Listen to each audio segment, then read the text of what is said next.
Okay, I just wanted to give some kind of observations to flush out some of the ideas in this system that I'm proposing.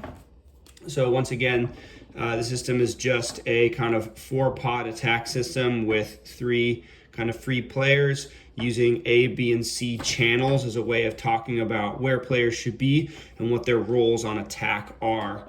8, 4, and 1 are a pod, 2, 5, and 3 are a pod. These 2 forward pods are in charge of hitting it up in the B channel. 12, 6, and 14, so our even numbered flanker, wing, center, and our odd number flanker, wing, center are in charge of attack in the A and the C channel in the width. 9, 10, and 15 are our extra guys kind of connecting and doing stuff. So what are some pros versus cons? Question mark. I kind of put a question mark because I'm not sure about if these are cons or just differences or things we're exchanging. But one of the big pros is it's organized and everyone has a specific role to play.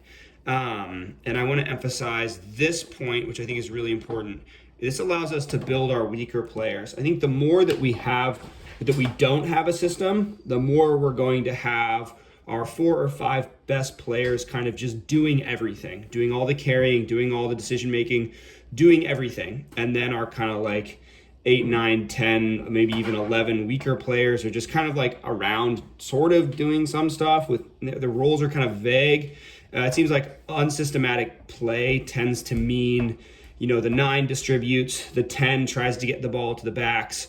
Like your 2 strongest forwards do everything and everybody else rucks for them. And then like your 1 or 2 strongest backs do all the running and all the other backs kind of just hang out.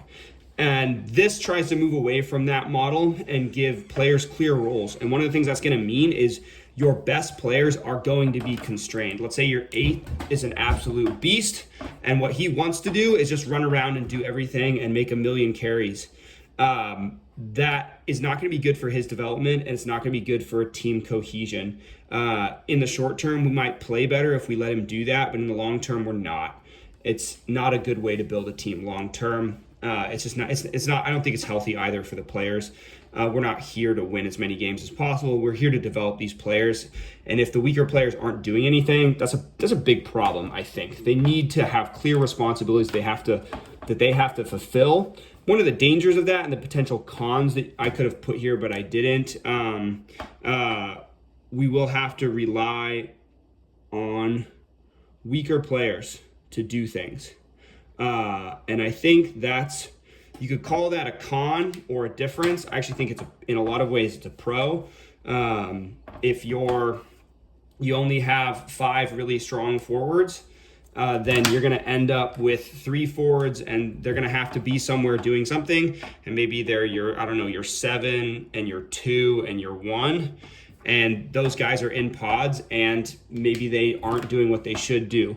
But they're going to develop a lot more because if the 8's crashing and the 4 is rucking and the 1 isn't there, everybody's going to know it. It's going to be really clear to the coaches, really clear to all the players, and really clear to him. And now he can grow. If the 5 is good and he's just rucking for the 1 all the time, and he's just all over the place doing the 1's job, and if we don't have a system, we won't really realize that's happening, and this player won't develop. This guy will be out of position a lot and just doing other people's work for them, and that's not really good for either player. So this is going to build our weaker players. This system is also really simple and clear. Some of the things I really like about this is, these forwards, you could make it more strict. You could make them more set. You can make them more fluid. I haven't yet tried it enough to decide what I prefer. But at least if your number is 1, 2, 3, 4, 5, or 8, you're in the B channel making pods and crashing. And that's just what you do. You do it all game long. But you also know that the ball is supposed to go wide to either side. If you're the 11, 7, and 13, you're odd numbered. You're that odd number flanker, odd number wing, odd number center. This is your channel. And it's your channel all game long, offense and defense. You attack and you defend in the wide channel, in the A channel.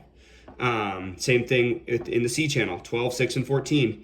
They're never supposed to be anywhere else. They're always out here. 12, 6, and 14 are out here defending and attacking in the wide channel. Now you can build in complexity and exceptions. I'll talk more about exceptions in a minute, but at least to start out with, this creates a lot of clarity. That way, if you had like a boneheaded 12 who likes to run all over the field and just like call point in the forward pack, this creates a really, really clear system to say, no, you're not allowed to do that. That is these 6 players' job to do that.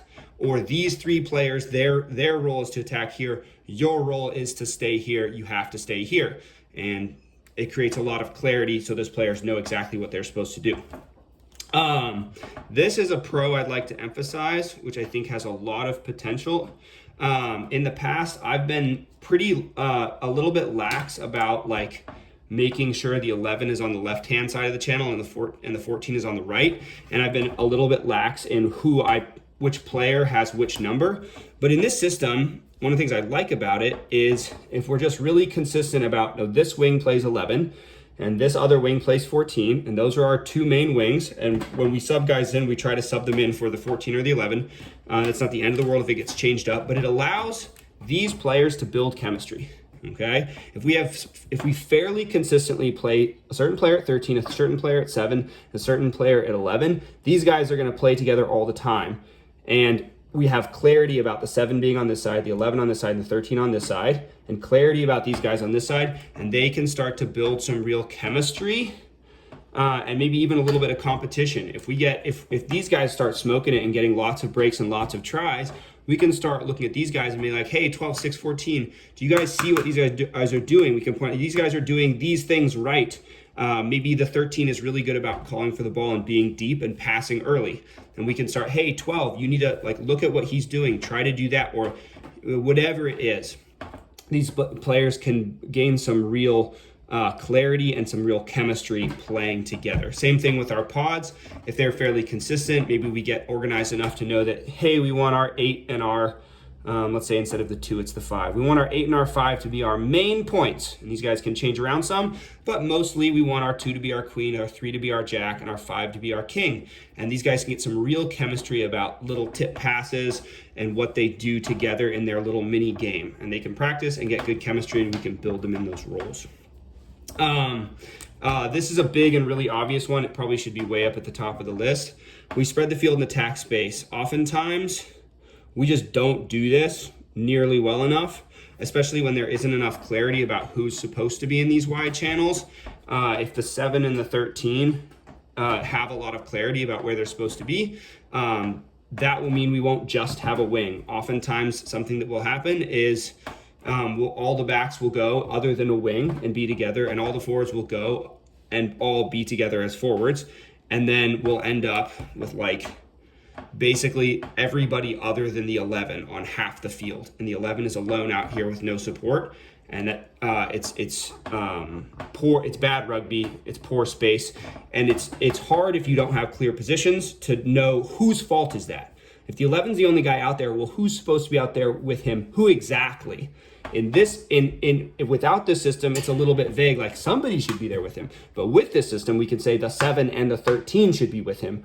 Where are they? What are they doing? Why aren't they there? And maybe the 15 also, kind of like, but nobody else. We don't need to get annoyed at any of the other players. We don't need to talk about them. We just need to talk about these few players and where exactly are they and why aren't they there? Every chunk of the field has its clear group of attackers and defenders that are supposed to be there. Something else, actually before I get to that, something to emphasize in this system is we're used to talking in terms of forwards and backs, but this is a real paradigm shift. We want to start talking. Forwards and backs will become a split that really is only true specifically at set pieces, okay? Especially at scrums. At scrum time, there will be 8 forwards in the scrum and 7 backs spread out. And that is when we have forwards and backs. When we split forwards and backs to work forwards and backs things, really that's just scrum and line out. Otherwise, we're going to be splitting kind of differently. Like maybe we want all our forwards to practice line out work, which is fine. So maybe we split forwards and the backs practice shape and various skills, and the forwards practice line out. But if we're practicing anything other than lineouts and scrums, we really want to be thinking not about forwards and backs, but about pods and wide attack, because our 6 and our 7 do not attack with the forwards and the forward pods. They attack with the centers and wings in the wide channels. So if they were to go and practice pod attack and then in the game they're running that wouldn't make any sense. So when we split forwards and backs, we're working on set piece scrums and lineouts, and maybe set piece attack or specific skills for backs. If possible, we want to pull forwards that aren't needed and get them with the backs. And then we also want to designate time to split, not forwards and backs, but to split pods and wide attack. Okay, and have pods practice pod attack and wide attack practice wide attack. Another thing that we can do, which I'll probably do another video, is we could kind of split the field in half and have our wide attack and pod defend against wide attack and pod, and they could attack and defend against each other, which is another thing. But anyways, this is a big paradigm shift. Another thing that I want to mention is, hey buddy, how you doing? Daddy's filming a video, okay? Another one that I want to mention is that this is pretty simple, but we can build in complexity. And a simple example, gentle with that door, Davey. Can you go outside with mama? An example I want to bring up. All right, maybe I'll film a different video of that later. All right.